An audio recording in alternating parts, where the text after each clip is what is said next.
You've probably spent hours on your knees, your heart racing and your mind spinning, trying to understand why, despite all your efforts, despite all your prayers and all your genuine attempts to be a better person, life seems to be crumbling exactly where you most needed stability.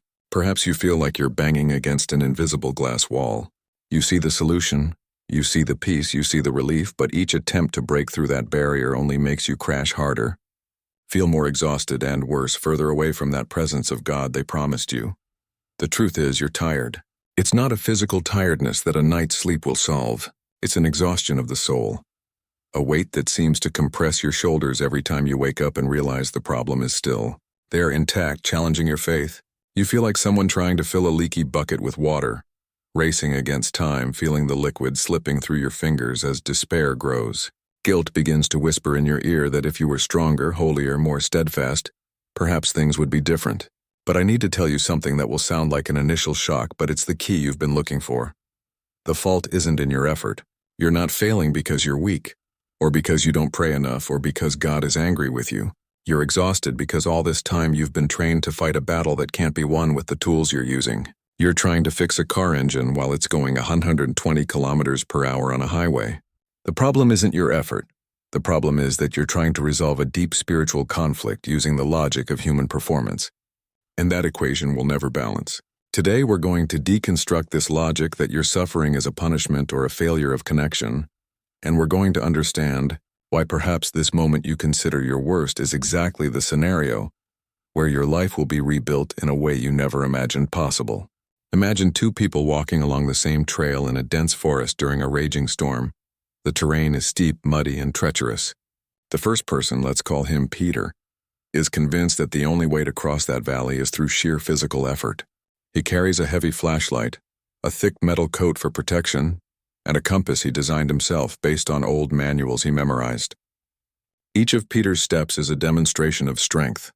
He refuses to accept outside help because he believes that asking for assistance would be admitting that he is incapable of conquering the path alone. He falls, gets up, curses the mud, blames himself for choosing that path, and continues marching with a consuming rigidity.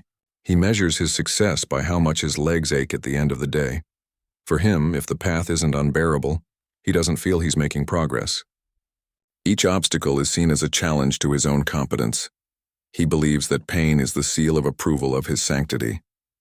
He refuses to rest, believing that rest is a luxury he cannot afford while the storm rages.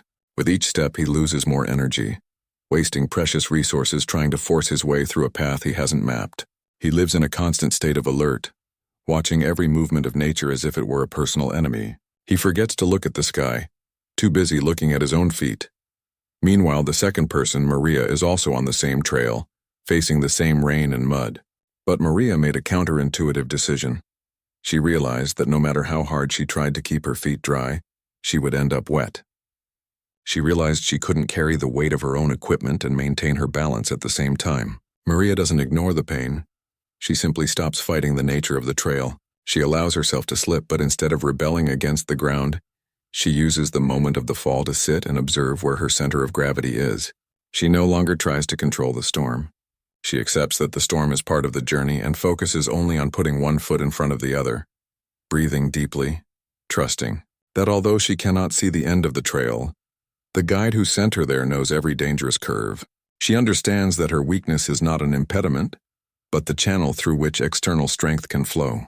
While Peter arrives at the end of the night with bleeding hands and a spirit embittered by the frustration of not having conquered everything on his own, Mary arrives exhausted, yes, but with a profound peace that makes no logical sense. She did not conquer the storm by force, she conquered the storm by surrender. She discovered that the secret was not to dominate the path, but to be guided by it. And this is where most of us get lost.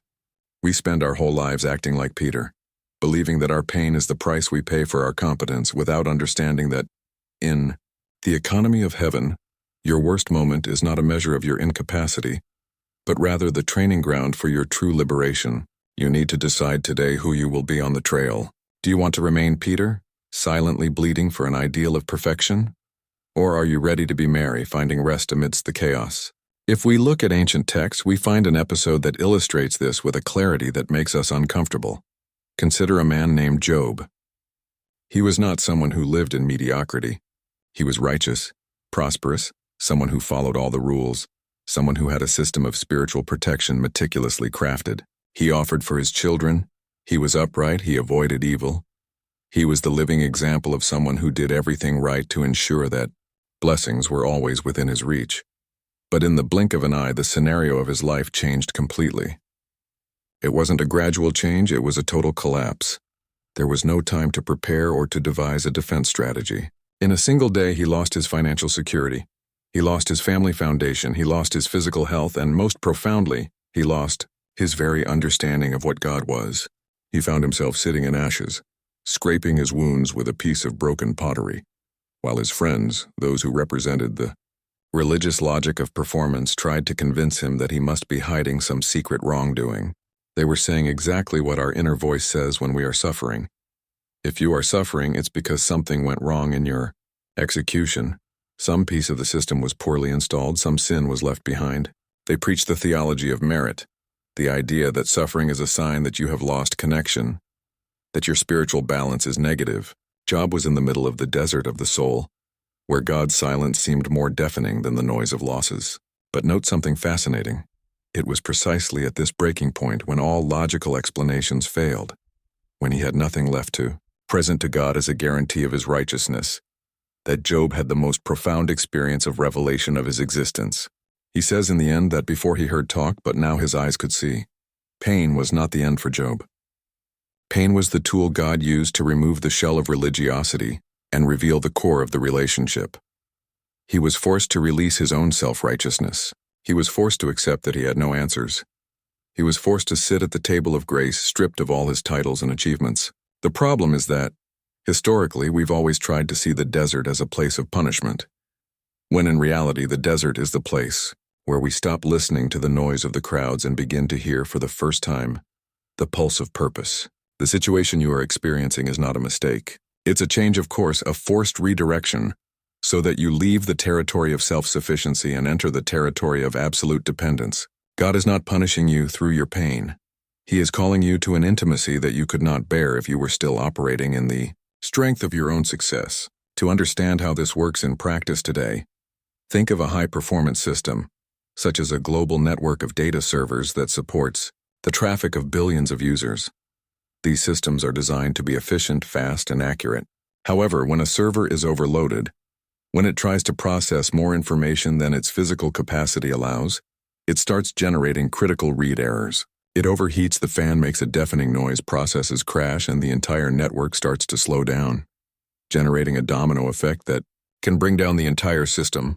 In mission-critical computing, there is a concept called failover or failsafe, which is basically a mechanism that temporarily shuts down the main data flow to prevent the hardware from burning out completely, resulting in total data loss. It is a forced interruption that, at first glance, looks like a system failure, an operational error, but is actually the only way to save the core of the operation, the only way to preserve the integrity of the original data. When your life collapses, when your project fails, when a relationship ends, when you miss a seemingly crucial opportunity, or when your health forces you to stop, what you are experiencing is not a definitive shutdown. You are being put into a protective mode. God is allowing the system, which could no longer bear the weight of the burden you placed upon it, to be interrupted so that the structure of your soul does not suffer irreversible damage. We insist on running processes of anxiety, control, need for approval, fear of the future, and the incessant search for human validation, until the system collapses. Your worst moment is often God's safety device to prevent you from going in a direction that would destroy your eternal purpose. You don't need to despair at the silence. You don't need to despair at the blockage, at the paralysis. This is simply the necessary cooling off time for your soul's hardware to be restarted with a fresh configuration, free from those heavy processes, those self-sufficient lines of code that were draining your vital energy, draining your ability to see what truly matters. The performance you so desperately pursue is, in fact, the virus that is crashing your system, preventing the update of your purpose from reaching its destination. When you stop, you are not losing productivity. You are saving your own life. You are ensuring that your internal architecture is capable of supporting the weight of the glory that will follow. It's as if God is clearing the cache of your memory, deleting the temporary files of guilt and reconfiguring your connection to the source. You may feel you are wasting time, but in reality you are being rescued from the waste of a lifetime lived at the wrong frequency. So how do you know if you're experiencing this process incorrectly, trying to resist the protective mode? There are clear symptoms that appear in your daily life, like flashing lights on a car dashboard indicating low oil or overheating, warnings we ignore until the engine seizes.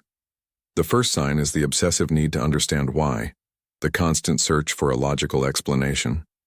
You spend more time trying to find a specific reason for your pain, trying to analyze the past with a magnifying glass, than living the day with the confidence that the ending will be good. It's that mania of wanting to decipher every move of God, as if he were a mathematical enigma to be solved or a programming code to be broken, instead of a father to be followed and a presence to be felt.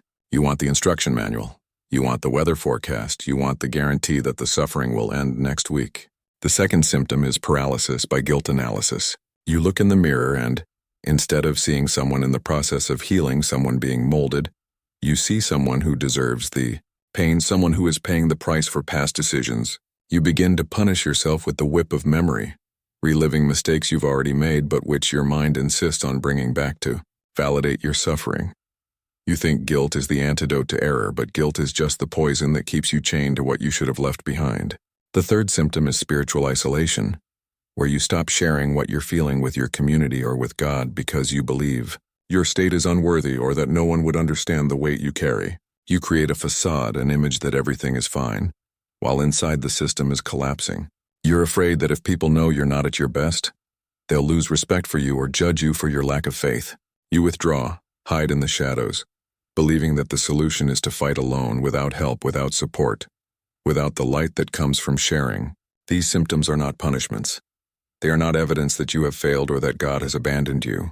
They are merely warnings that your system is sending you to show that you are trying to carry a burden that is not yours, that you are trying to operate in a mode that was not designed for you. They are telling you that energy is being spent in the wrong place, on the wrong worry, on the wrong analysis. When you identify these symptoms, you shouldn't feel worse. You should, in fact, feel grateful because now you know where the red light is on. And contrary to what human logic would say, the solution is not to press the button harder, not to force the system to restart against the operator's will. The solution is to take your foot off the accelerator, to recognize your limitation, to accept that the diagnosis of exhaustion is, in fact, confirmation that you have been trying to be the architect of a construction that only God can finish. It's time to trade effort for delivery. The mindset shift you need doesn't require you to do anything more. It doesn't ask you to take on new responsibilities. It doesn't demand that you create new prayer methods or double your reading time. On the contrary, it requires you to stop doing some things. In traffic, while the car ahead irritates you or the traffic jam disrupts your routine, instead of letting anxiety rise and starting to calculate the time you're wasting, practice detachment from control. Use that time not to complain, not to create catastrophic scenarios, but to breathe. Understand that at that moment God is not delaying you.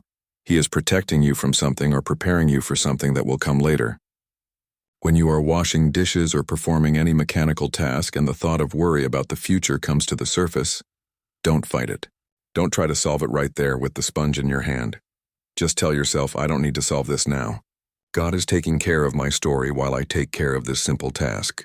This may seem silly, small, insignificant, but this shift in control is what unlocks your peace. At work, stop trying to be the person who never makes mistakes, the person who always has the solution to everything. Allow yourself to be human. Vulnerability is not a weakness, it's the only way to access grace. When you understand that your value doesn't come from the results of your work, but from who you are in God, the pressure on your shoulders instantly diminishes. The turning point isn't a grand event, it's not a once-in-a-lifetime epiphany. It's a millimeter shift in how you see everyday life. It's about replacing the arrogance of self-sufficiency with the humility of dependence. It's about stopping living as if the world depended on your shoulders, as if your life were a project you manage alone. When you stop trying to prove your worth to the world, you finally make room to receive the rest that has always been available. But that your pride prevented you from reaching.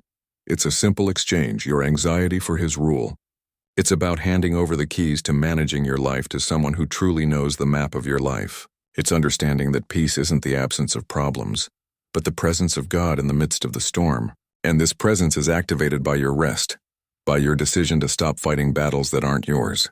It's a liberation that begins within and overflows outward, transforming how you deal with each small challenge of daily life. You begin to realize that life is much lighter when you're not the master of your destiny, just a passenger who trusts the driver. You stop looking at the road signs and start looking at the scenery. You stop worrying about the route and begin to appreciate the journey, knowing that each turn has a purpose, that each stop is strategic, that each challenge is just a stage in your growth. Look ahead now. Try to envision for a moment the person you will become when this storm passes, when the protection mode is deactivated, and the system of your life starts running smoothly again. Not a person stronger through human strength, not someone who conquered the world through their own ability, but a lighter, deeper, and above all, freer person. You won't reach the end of this process with the solution to all your problems. You won't have a detailed map of everything that is yet to come. But you will arrive with something much better. The certainty that no problem is too big for someone who has given up carrying the weight of the world alone. The life that God has prepared for you on the other side of this desert is not a life without struggles, not a life where problems disappear, as if by magic, but a life where your perception of struggle has completely changed. You will look back and realize that those hours you spent in despair were not wasted. These moments were the gestation period of your maturity, the shell-breaking period that allowed something new to be born within you. If you feel in your heart that this word has found a place in your exhaustion, that it has touched the wound you were trying to hide, I want to invite you to seal this commitment now. It's not about me, it's not about this channel. It's about your inner decision to change the frequency of your soul. Write a simple sentence in the comments. I surrender to the Lord's rest. This is not just a sentence, it's a decree. It's a statement that you are letting go of control, that you are acknowledging your dependence. And please, think of someone you know, someone who is going through this difficult time, who is carrying the world on their shoulders, who is exhausted from trying to be perfect and trying to solve everything alone, and who desperately needs to hear that they don't have to carry this weight. Send this content to that person. Perhaps this is the word of relief they were waiting for, to not give up. The light that will show them that the path can be different. And if you wish to continue this process of renewing your mind, subverting beliefs, and deeply learning how to live a Christian life based on grace and not on exhausting human performance, subscribe to the channel and activate notifications. Here we don't seek recipes for human success. We seek the truth that liberates the soul and brings the rest that the world will never be able to offer. Your worst moment is not your end point. It is the foundation upon which your deepest purpose will be built. Keep walking, but this time take the weight off your shoulders. Let him dictate the pace, let him guide the route, and rest in the certainty that you were never alone. The storm will pass and you will be on the other side, stronger, freer, and closer to God than ever before. This is your turning point. The moment to let go of the steering wheel and let the one who created the path take the wheel of your life. You were made to live in the fullness of rest, not in the slavery of performance. Take hold of this truth today and live the freedom that is already yours. Tomorrow is not something to be feared, it is a promise to be lived, one day at a time, trusting that He is in control, that He knows the end from the beginning, and that He never fails those who trust in Him. Be at peace, for your story is being written by hands that never err. Feel the relief of knowing that you don't need to have all the answers, that you don't need to carry all the crosses, that you don't need to save your own skin. All you need to do is walk beside Him, trusting, breathing, and living each moment with the conviction that you are loved, cared for, and guided, not by your merit, but by His infinite grace. Your purpose is kept safe, and nothing can prevent it from manifesting at the right time. Keep this peace in your heart, even when the world around you seems noisy. Remember that true strength lies not in making noise, but in listening to the gentle and delicate voice that whispers in the silence of your soul. You are on the right path, even if from the outside it seems like everything is going wrong. Believe in renewal, believe in rest, believe that God's best is yet to come, and that your story of pain is being transformed into a testimony of overcoming, of love, and of hope for so many others who, like you, are also exhausted, also suffering, but who need to hear that rest is the path to liberation.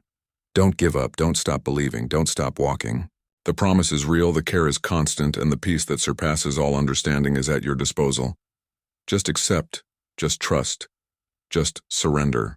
Your worst moment was the beginning of a new stage, and the end of this journey will be a demonstration of God's goodness in every detail of your life. Stay strong, stay confident, continue living the rest that only He can give. The journey is long, but the company is perfect, and that's all you really need to reach the destination He has prepared for you. Keep going, with a peaceful heart and a mind focused on what is eternal. The truth you discovered today is the seed of a new life, a deeper purpose and a more intimate communion with the Creator. Let this truth grow. Let it transform your inner self, and let it be the light that guides your steps through the shadows. You are a winner, not because you overcame all challenges, but because you learned to depend on the one who has already overcome everything. And in this dependence lies your true strength, your true victory, your true rest. Be grateful, be humble, be patient, and see how God will change your reality from the inside out, starting today, starting now. You are no longer the same after this revelation, and your future is being shaped with the colors of hope and joy that come from above. May this peace flood your being, and may you walk with the absolute certainty that everything is being done according to His will, and that His will is good, perfect, and pleasing. Rest, trust, and move forward, for the best is only beginning. Your story of transformation begins at this very moment, and the world will be impacted by the light that shines through your fragility, revealing the strength that only comes from God. You are loved, you are called, you are empowered to live the life He designed, not with your own hands, but with His power that is perfected in your weakness. It is a life of freedom, purpose, and constant peace. And this is the life He has for you. Every day, in every moment, on the path you are walking. Stay focused, keep the faith, and move forward with the certainty that you are in the Father's hands and that nothing, absolutely nothing, can separate you from His love.